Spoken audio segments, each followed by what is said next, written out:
नमस्कार, आप देख रहे हैं इंडिया न्यूज हरियाणा और मैं हूं आपके साथ शुभेंदु सिंह। रुक कर लेते हैं फटाफट खबरों का।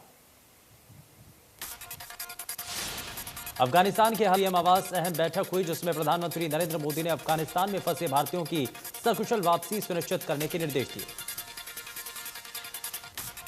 पीएम मोदी ने कहा कि भारत आने वाले हर अल्पसंख्यक की मदद की जाएगी। भारत अपने नागरिकों की रक्षा सुनिश्चित करेगा। हमें अफगान भाई बहनों की भी मदद करनी होगी। प्रधानमंत्री मोदी ने यह भी कहा कि भारत को न केवल अपने नागरिकों की रक्षा करनी चाहिए, बल्कि हमें उन सिख और हिंदू अल्पसंख्यकों को भी शरण देनी चाहिए जो भारत आना चाहते हैं।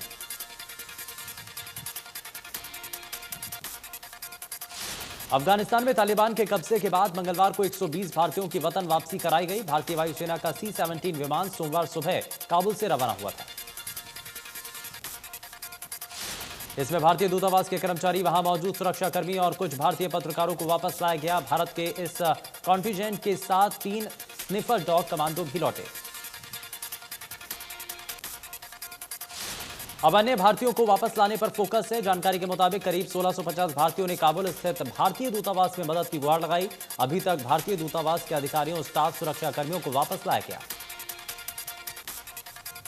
विदेश मंत्रालय द्वारा अफगानिस्तान में फंसे भारतीयों के लिए हेल्पलाइन नंबर, ईमेल आईडी जारी किए गए थे। इसी बीच करीब 1650 भारतीयों ने वतन वापसी के लिए अप्लाई किया।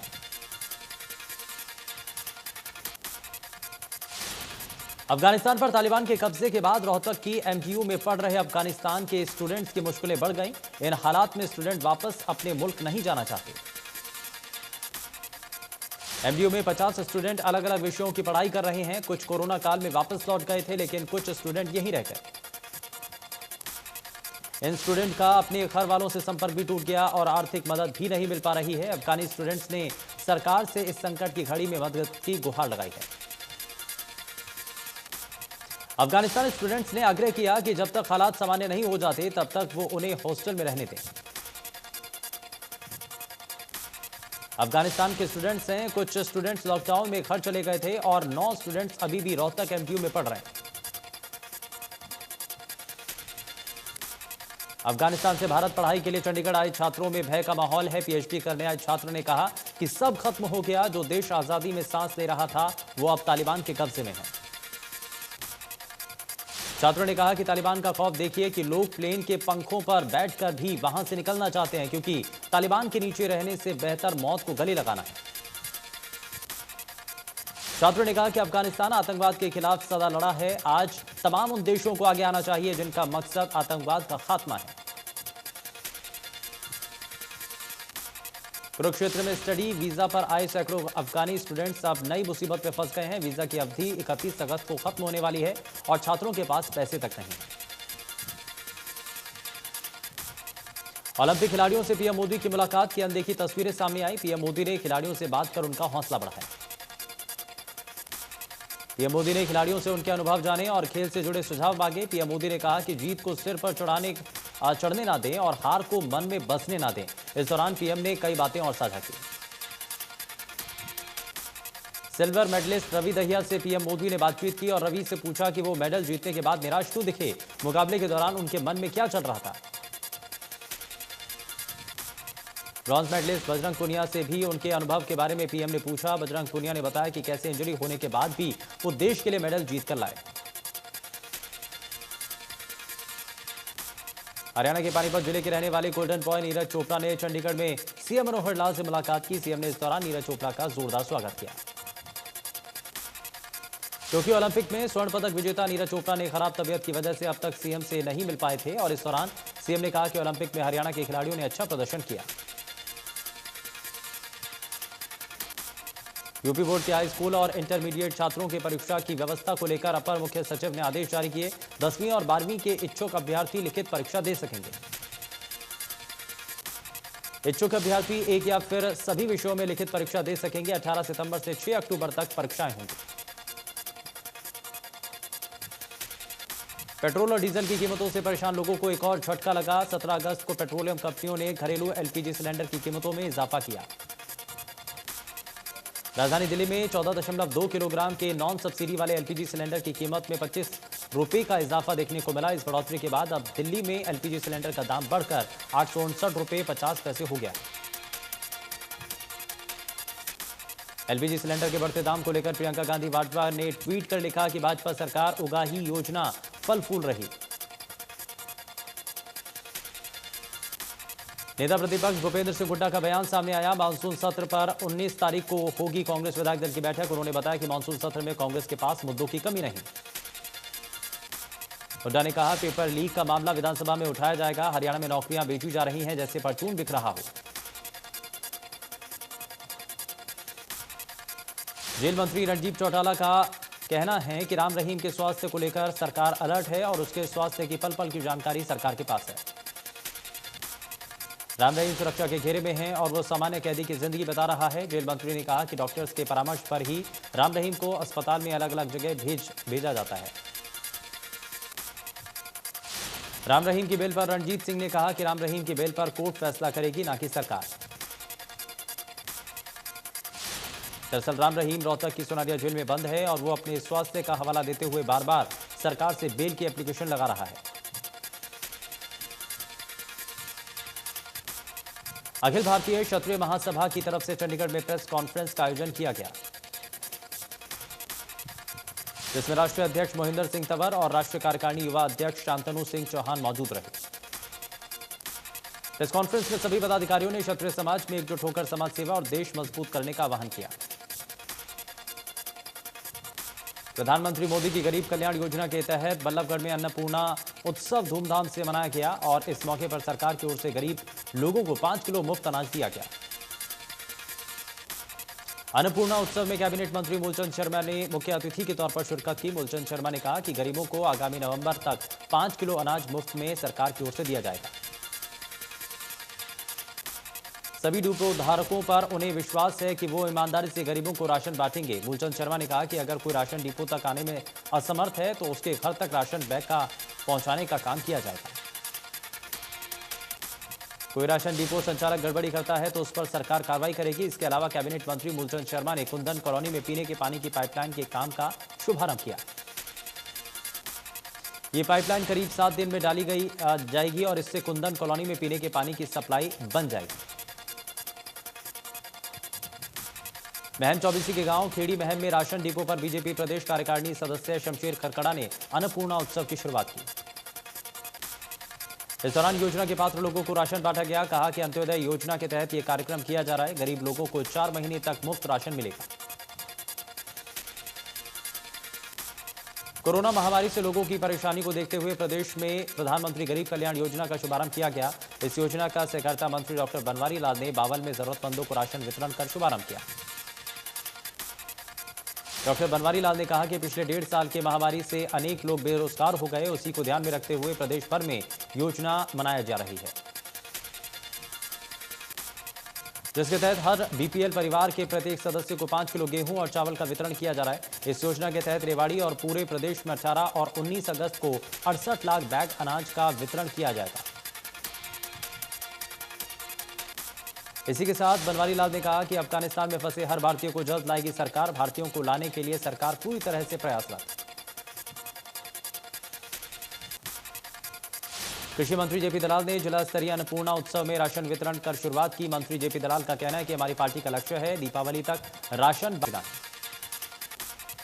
दलाल ने कहा कि हमारी सरकार कल्याणकारी सरकार है। अंत्योदय की भावना से गरीब कल्याण के लिए जो भी योजना ला सकती है सरकार लाती है। उन्होंने कहा कि हर योजना गरीब परिवारों पर केंद्रित है। हमारा लक्ष्य है कि उनकी आर्थिक हालात सुधरे। कृषि क्षेत्र में बेहतर करने के लिए मंत्री ने कहा कि लोहारू हलके में गरीब रेहड़ी वालों को निजी कोष से 15,000 रुपए भी दिए जाएंगे। कृषि मंत्री ने कहा कि बीपीएल कार्ड धारकों की त्रुटियां दूर करने के लिए लोहारू में कैंप लगेगा। कोरोना की तीसरी लहर पर बोले कृषि मंत्री, कहा भगवान करे तीसरी लहर ना आए।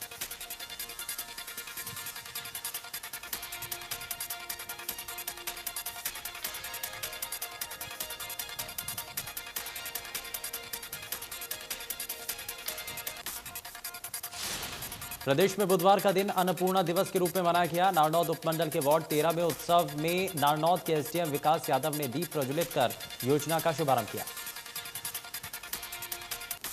विकास यादव ने कहा कि पूरे प्रदेश में 18 और 19 अगस्त को अन्न उत्सव मनाया जा रहा है। नारनौद उपमंडल का मुख्य आयोजन नारनौद के वार्ड नंबर 13 में किया गया।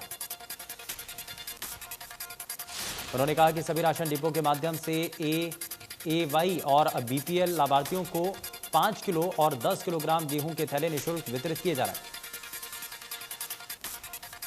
प्रत्येक राशन डिपो पर अन्न उत्सव के दिन एक नोडल अधिकारी भी नियुक्त किया गया और इसके साथ साथ खाद्य आपूर्ति विभाग के अधिकारी और कर्मचारी भी निरीक्षण कर रहे हैं। अन्नपूर्णा उत्सव का जाखल के किसानों ने विरोध किया। प्रधानमंत्री और मुख्यमंत्री के चित्रों के बने बैग को किया आग के हवाले। किसान गांव तलवाड़ी में डिपो होल्डर के निवास स्थान के बाहर जमा हो गए और केंद्र सरकार की इस नीति पर कटाक्ष करते हुए अपनी नाराजगी जाहिर की। लेकिन ये थैला लगाकर गरीब जनता से मजाक किया जा रहा है। सरकार के वादे सब झूठे साबित हुए। राशन से कोई शिकवा नहीं, हमारा विरोध तो सिर्फ थैलों पर प्रिंट हुई फोटो से है।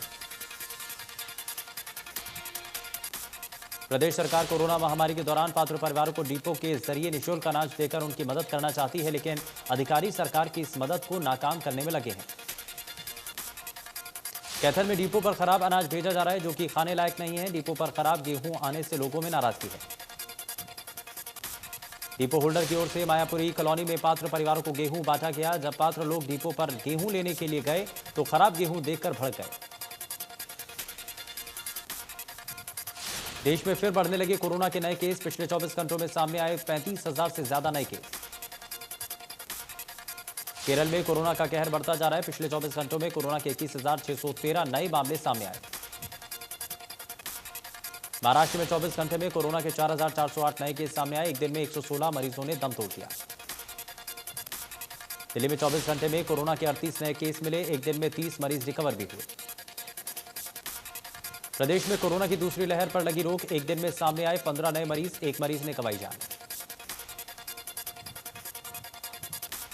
हिसार में चोरी की बड़ी वारदातों को अंजाम देने वाले एक कच्छाधारी गैंग ने एक बार फिर से 35,000 ऑस्ट्रेलियन डॉलर पर हाथ साफ किया।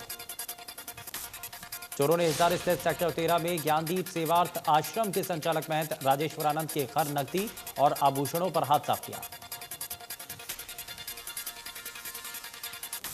फतेहाबाद में व्यक्ति ब्लैकमेल करने का मामला सामने आया। हनी ट्रैप के मामले में पुलिस ने 2 महिलाओं को 25,000 रुपए लेते रंगे हाथों किया गिरफ्तार। 30 साल के बाद अहिरवाल में एक बार फिर से मोदी मंत्रिमंडल के मंत्री भूपेंद्र यादव को केंद्रीय मंत्री की उपाधि से नवाजा गया, जिसे लेकर जन आशीर्वाद यात्रा के दूसरे दिन जिला रेवाड़ी के कापड़ीवास से नारनौल तक 17 स्थानों पर बीजेपी कार्यकर्ताओं ने भव्य स्वागत किया। करनाल के जिला कोर्ट परिसर में बने वकीलों के चैंबर्स में एक वकील ने खुद को गोली मार ली। मृतक वकील सेक्टर 13 का रहने वाला बताया जा रहा है। डोभी तालाब के नजदीक एक गली में स्थित डेयरी में अचानक आग लगने से 11 पशु जल गए, जिनमें से 9 पशुओं की जलने से मौत हो गई। जानकारी के मुताबिक 8 भैंस और 1 गाय की मौत हो गई, वहीं 1 गाय और बछड़ा घायल है। मिशन एडमिशन की दौड़ में सरकारी कॉलेज निजी कॉलेजों को मात देने की तैयारी कर रहे हैं। जिले में कुल 21 कॉलेज हैं। सरकारी कॉलेजों का दावा है कि सरकार की तरफ से सभी सुविधाएं दी गई। बहुत छात्र कम फीस पर अच्छी शिक्षा हासिल कर सकते हैं। पंचकुला के गांव अभयपुर में 14 साल की बच्ची ने फांसी लगाकर आत्महत्या कर ली। बच्चे की मां अनीता राजभर ने बताया कि मेरी बच्ची खुशबू करीब 6 महीने पहले 22 साल के लड़के के साथ भाग गई थी। भागकर दोनों हरदोई पहुंचे और वहीं शादी कर ली और 1 महीने बाद दोनों गांव वापस आ गए। बच्ची खुशबू उसी लड़के के साथ रहती थी और लड़का और उसके ससुराल वाले उसे परेशान करते थे। बेटी की छेड़छाड़ से परेशान मां ने मौत को गले लगाना सही समझा और स्कूटी पर सुसाइड नोट चिपका कर नहर में कूदकर जान दे दी। सुसाइड नोट में महिला ने लिखा कि कई बार ट्रांसफर के लिए अधिकारियों से कहा पर किसी ने एक नहीं सुनी, जिससे बच्चे सुरक्षित रहें।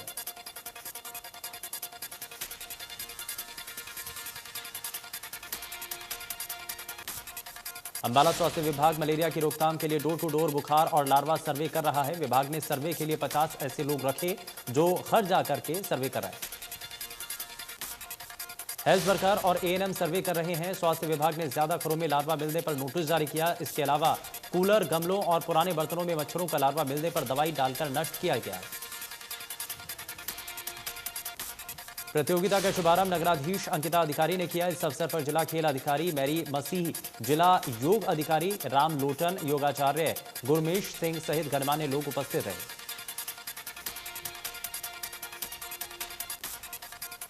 बहुचर्चित डिंगरहेड़ी गैंगरेप और डबल मर्डर केस में पंचकुला की सीबीआई कोर्ट में सुनवाई हुई। सुनवाई के दौरान 2 गवाहों के बयान दर्ज किए गए। मामले की अगली सुनवाई में और गवाहों के बयान दर्ज किए जाएंगे। साल 2016 में तावड़ू के गांव डिंगरहेड़ी में हत्या और 2 युवतियों के साथ सामूहिक दुष्कर्म की वारदात हुई थी। सिरसा में शहीद मदन लाल झींगरा के बलिदान दिवस पर कार्यक्रम हुआ। कार्यक्रम में सभी धर्मों के लोगों ने पहुंचकर शहीद मदन लाल झींगरा की कुर्बानी को याद किया। कार्यक्रम में जिलाध्यक्ष आदित्य देवीलाल भी शामिल हुए। उन्होंने शहीद की प्रतिमा पर पुष्प अर्पित कर श्रद्धांजलि दी।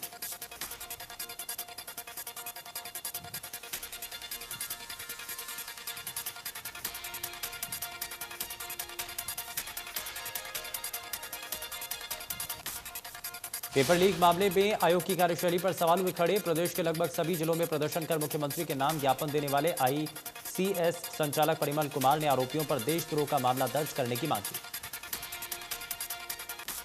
पेपर लीक के मामले लगातार सामने आने पर उन्होंने सीबीआई जांच की नसीहत भी सरकार को दी। परिमल कुमार ने कहा कि युवाओं के भविष्य से खिलवाड़ बंद नहीं हुआ तो विद्यार्थी एक बड़ा आंदोलन छेड़ेंगे।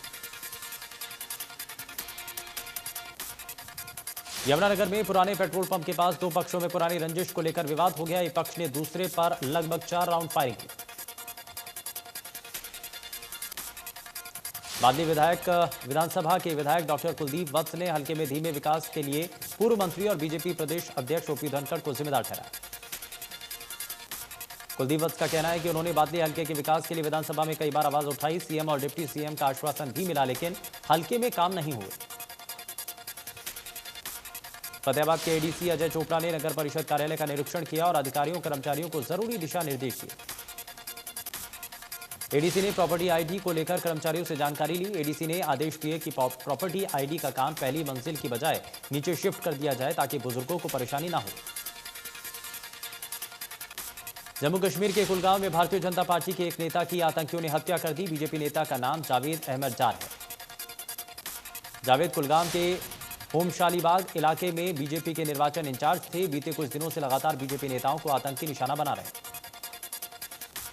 भारतीय शेयर बाजार आज ऐतिहासिक ऊंचाई पर है। बीएसई सेंसेक्स बुधवार को 281 अंकों की तेजी के साथ 56,073 पर खुला। वहीं एनएसई का निफ्टी 77 अंकों की तेजी के साथ 16,691 पर खुला। निफ्टी 79 अंकों की तेजी के साथ 16,693 पर पहुंचा।